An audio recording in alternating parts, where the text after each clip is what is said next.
O Santo Sudário já foi analisado com carbono 14. Ele data do século XII. 12? 12. E o pessoal posta, né, cara? Aquela imagem, fala que era Jesus. Que era Jesus. Ali. Não, e olha, Nada disso. se aquele era Jesus, então Jesus não ressuscitou, porque aquele sujeito estava vivo. Entendi. E vamos colocar bem claro aqui, em que pese. Ah, mas tem o fulano de tal que escreveu o livro defendendo o sudário, tem isso aqui, tem esse livro dessa grossura. Porque tem vários, Tudo né? bem, tem. Mas uma coisa você tem que admitir. A Igreja Católica, oficialmente, o Vaticano, não se pronuncia apontando o sudário como sendo original. Entendi. O próprio Vaticano. Existem católicos que escrevem textos e mais textos defendendo o sudário. Mas é interessante, esses textos não foram bastante para convencer o Vaticano. Saquei. Você entendeu? O Vaticano considera o sudário um símbolo de fé. Certo. Uma relíquia, um símbolo de fé. Tá. Mas o Vaticano não aponta que aquilo ali... Não teria resto, então, nem mortais de Cristo, nem da cruz, nem da do cruz, sudário. nem do sudário. Não, nada disso. Só naquele filme do Antônio Bandeiras que tinha lá do corpo de Cristo que encontraram, né? Então, nada. Agora, o que nós temos, vamos falar um pouquinho então de evidência acadêmica, é o resultado da crucifixão de Jesus. Porque mudou o mundo. Mudou o mundo. Foi um negócio assim... Os romanos crucificaram milhares de pessoas, mas aquela cruz ali mudou o mundo, as outras não. Entendi. E mudou tanto que é interessante que no segundo século encontraram em Palatino, é uma evidência que nós temos que Jesus foi crucificado. Porque no segundo século, poucas décadas depois ali da morte de Jesus, encontraram uma pichação numa escola romana do Palatino. Caramba! Você entendeu? Nossa, eu vou te incomodar um pouquinho. Se você escrever só assim, Palatine, com E no final, Palatine, Alexamenos. Isso. Palatine, Alexamenos. Olha que interessante essa... Palatine, isso. I, Palatine, com X, Alexamenos, menos, cross. Deixa eu ver o que ele vai aparecer. O Google é uma maravilha, né? Já achou. Pode olhar imagens aí, ó. É esse grafite aqui, ó. Ele está aqui.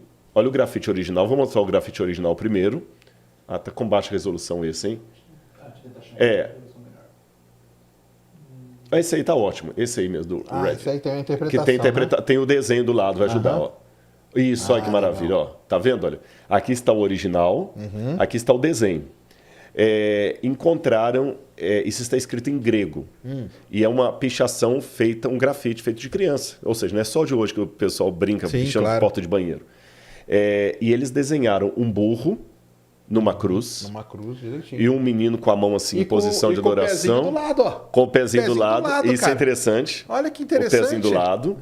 E aí tá escrito em grego aí. Só que tá com um grego muito mal escrito. Não só da grafia, mas com a própria gramática. Está escrito Alexamenos sebete theon. Alexamenos sebete theon. Que tradução seria Alexamenos adora ou teme a Deus.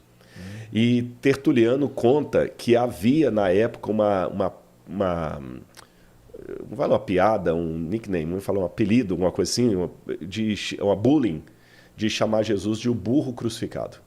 Caramba! Então você vê que ali é uma evidência que eu tenho, muito antes da Igreja Católica surgir como... Isso aí foi o quê? Século II? Século II. Essa pichação. Exatamente, século II. Nem Constantino tinha vindo ninguém... Então a gente nota duas coisas interessantes que isso aqui me diz. Que o cristianismo daquela época já entendia Jesus como Deus, porque se o outro está criticando ele, é porque era o que ele via. E segundo, que o cristianismo já entendia que Jesus foi crucificado numa cruz, como a gente vê hoje, que era a cruz latina que os romanos faziam. Saquei. Sabe? Entendi. Então isso é mais uma prova. Tem outras provas também de pichação, de crucifixão desenhado. Agora, do ponto de vista teológico, aí eu vou sair um pouquinho da academia, vou falar da fé. A ideia que nós temos é que a morte de Jesus não foi um mero martírio. Foi a morte do Filho de Deus no lugar da humanidade.